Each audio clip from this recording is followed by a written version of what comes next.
Hello students, in today's lecture we will continue our discussion of pathologies associated with the endocrine system. Our next pathology will be diabetes insipidus. However, before discussing the endocrinological basis for diabetes insipidus, I would like to give you a basic understanding of the differences between diabetes mellitus and diabetes insipidus. And so let's do that in today's lecture. First, let's go back and look at insulin signaling. Shown here is the signaling involved in insulin-dependent diabetes mellitus and non-insulin dependent diabetes mellitus. And so this signaling here is involved in both of the mellitus diseases. However, for diabetes insipidus, insulin signaling is not involved in any way. The disease has to do with blood volume. So diabetes insipidus has to do with the amount of blood in the patient. And we're going to explore that in this lecture. So let's begin. The average human has about 5 liters of blood in his or her body. And we're going to represent that here in a simple way, hopefully. Shown here, we've represented 5 liters of blood. This is the typical volume of blood in the average human. In a normal fasting state, the blood will contain less than 5 grams of glucose. Let's indicate that here. And so this is the situation that occurs during normal fasting state for a healthy individual. There's going to be less than 5 grams of glucose within the 5 liters of blood.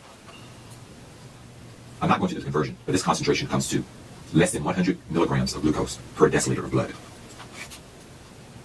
This can be abbreviated. And this is the situation we have in a normal fasting state in a healthy adult. Let's next look at what happens with diabetes mellitus. So I'm going to copy this one and then we'll make the changes.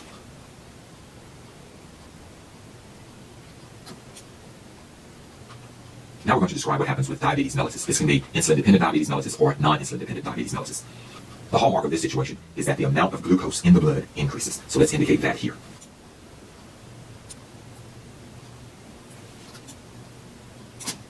When the level of glucose rises above a certain threshold, then we're going to either have insulin-dependent diabetes mellitus or non-insulin-dependent diabetes mellitus. In order to be classified as either insulin-dependent diabetes mellitus or non-insulin-dependent diabetes mellitus, the amount of glucose in 5 liters of blood would need to exceed 6.25 grams. So we're going to indicate that here.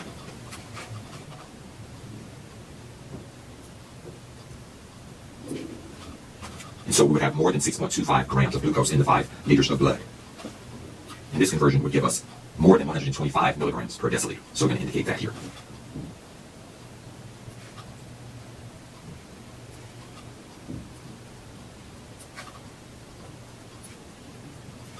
And now since we've exceeded this threshold, this condition is now either insulin-dependent diabetes mellitus or non-insulin-dependent diabetes mellitus. The take-home message here is that the amount of glucose in the blood increases with diabetes mellitus. Now let's compare that to diabetes insipidus.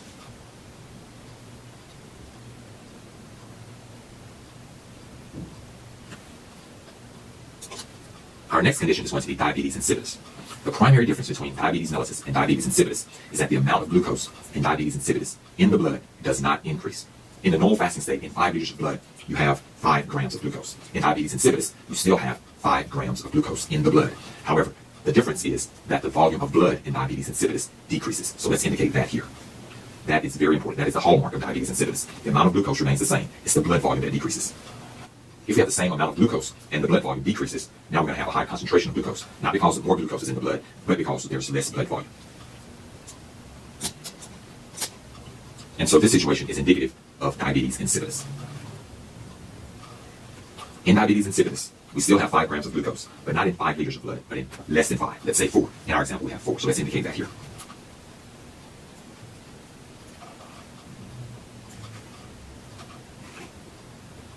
And so we're going to have 5 grams of glucose in 4 liters of blood for our example here. But it can be anything less than 4. That's the point here. And so that increases the glucose concentration. And if we did the calculation here, our concentration would be more than 125 milligrams of glucose in a deciliter of blood. And that would be abbreviated 125 milligrams per deciliter. On the left here, the situation with normal fasting, the glucose concentration of less than 100 milligrams per deciliter of blood. The second one in the middle shows the situation that occurs with either insulin-dependent diabetes mellitus or non-insulin-dependent diabetes mellitus. Our blood glucose concentration is going to be greater than 125 milligrams per deciliter of blood. This one is because the amount of glucose in the blood increased. In our third example here, this shows the situation that occurs with diabetes insipidus. Diabetes insipidus occurs because the volume of blood decreases, not because the amount of glucose increases. And remember, diabetes insipidus has nothing to do with the insulin signaling mechanism. Before we complete this mini lecture, I want to indicate the 4 types of diabetes insipidus and which ones we'll be looking at in the next lecture. There are 4 types of diabetes insipidus. There's central diabetes insipidus, which involves problems with either the hypothalamus or the pituitary gland. There's nephrogenic diabetes insipidus, which involves a problem with the kidneys and their utilization of the hormone. There's dipsogenic diabetes insipidus, where the problem is still in the hypothalamus, but it's with the thirst mechanism. A person feels that as if he's more thirsty than normal, and so these individuals will drink lots of water. They're going to urinate a lot, and because they urinate so much, they decrease their blood volume, and they're going to have diabetes insipidus. And the last one is going to be gestational diabetes insipidus, which really only occurs during pregnancy. So let's list these 4 types of diabetes insipidus.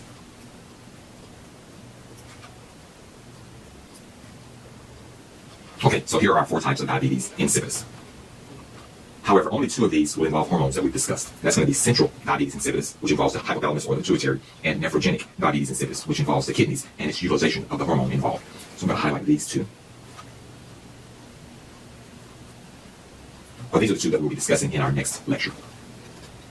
One last point I want to make about diabetes in general. So in the first example here, if your blood glucose level during a fasting state is below 100 milligrams per deciliter, you're normal. If your blood glucose level during a fasting state is above 125 milligrams per deciliter, you have diabetes. However, if it's between 100 and 125, you have what's known as prediabetes, and you are very predisposed to getting full-blown diabetes. And so we're going to indicate that here. So prediabetes is a condition where your glucose level is above 100 milligrams per deciliter, but less than 125 milligrams per deciliter. There's one final point I want to make about diabetes mellitus and diabetes insipidus, and that is the etymology of these words, the word mellitus and the word insipidus.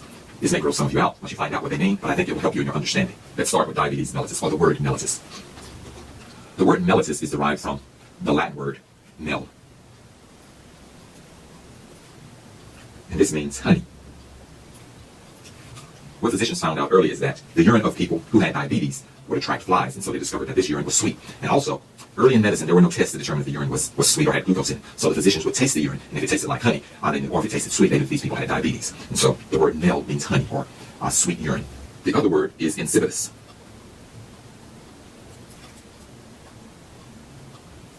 And the word insipidus means tasteless.